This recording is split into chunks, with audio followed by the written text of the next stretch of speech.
Olá pessoal, nesse vídeo vamos ver como usar o padrão repository e também o padrão service em projetos de Spring.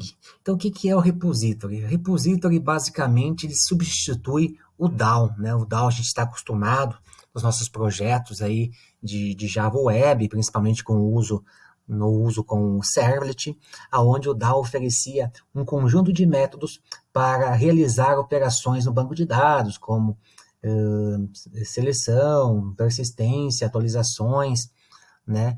Atualizações e inserções, essas operações básicas aí no banco de dados. Aqui nós temos o repository que já vem implementado, mas em forma, o uso dele é em forma de interfaces.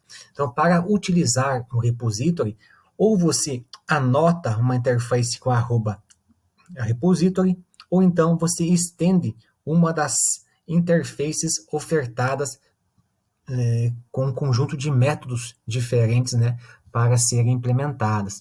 Então, o mais completo das interfaces é o JPA Repository, onde tem os find all, tem o save, o delete, já retornando em forma de list. Esse JPA Repository, ele implementa o Paging and Sort Repository, que ainda insere as possibilidades de trabalhar com ordenação de dados, então já retorna listas ordenadas, e também com paginação, que por fim ele herda, né, do CRUD Repository, que oferece alguns saves, deletes também. Então, se você quiser ter acesso aos métodos completos para operações ao banco de dados, você deve estender o JPA Repository, passando ali no caso um generics, que tem o T e D. O T refere-se à classe de domínio a qual você deseja manipular os dados, e aqui o segundo item, referente ao ID do generics, é o tipo de dados da chave primária da entidade, né? Nesse caso aqui a mensagem tem o ID, que é do tipo long. Tá? Então cada entidade de domínio vai ter um repositório, né, para você inserir, atualizar e fazer todas estas operações. Beleza? Então, temos aqui o repositório que é super simples de utilizar. Na maioria dos casos, a gente estende JPA Repository para ter acesso a todos os métodos de manipulação de dados. Tá? Já o service ele é usado para conter a lógica de negócio da aplicação e também invocar o repository. Então, o controller não pode invocar diretamente o repository, principalmente por questões para respeitar as camadas, né, de uma aplicação web e principalmente para facilitar o uso futuro dos testes. Tá? Nessa figura abaixo, que temos três cores, os controles cabem aqui na camada de web, juntamente com os tratadores de exceptions, filtros. Então, é o controller que invoca o service, e é o service que realiza algumas regras de negócio, uma lógica de negócio, e dentro desta lógica de negócio, há um certo acesso aos dados via os repositories. Então, aqui temos um message service, que está anotado com o @service, e faz a injeção de dependência de um message repository, e aqui ele implementa um save, que basicamente invoca o save do repository.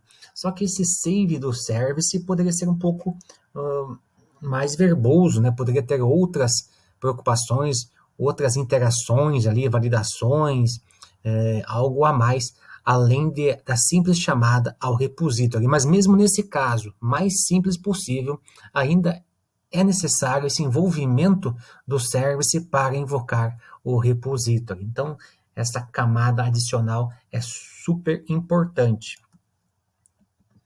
E aqui temos um exemplo do controller, né, onde o controller injeta um service, então o service é invocado ali, né, o save, nesse caso, que é o método save do service é invocado para, então, chamar o repository na sequência.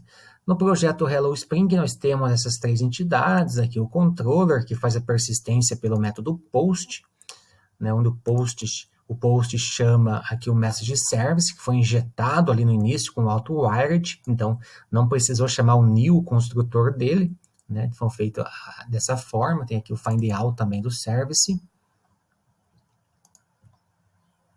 E aqui no message repository, no service, dando um Ctrl espaço, a gente consegue observar todos os métodos oferecidos, aqui o sort, pageable, que a gente vai ver nas próximas vídeos, como utilizar o count, né, de entidades. Então, é bem completo, né, essa oferta de operações pelo repository. Tá bom, pessoal? Então, até o próximo vídeo.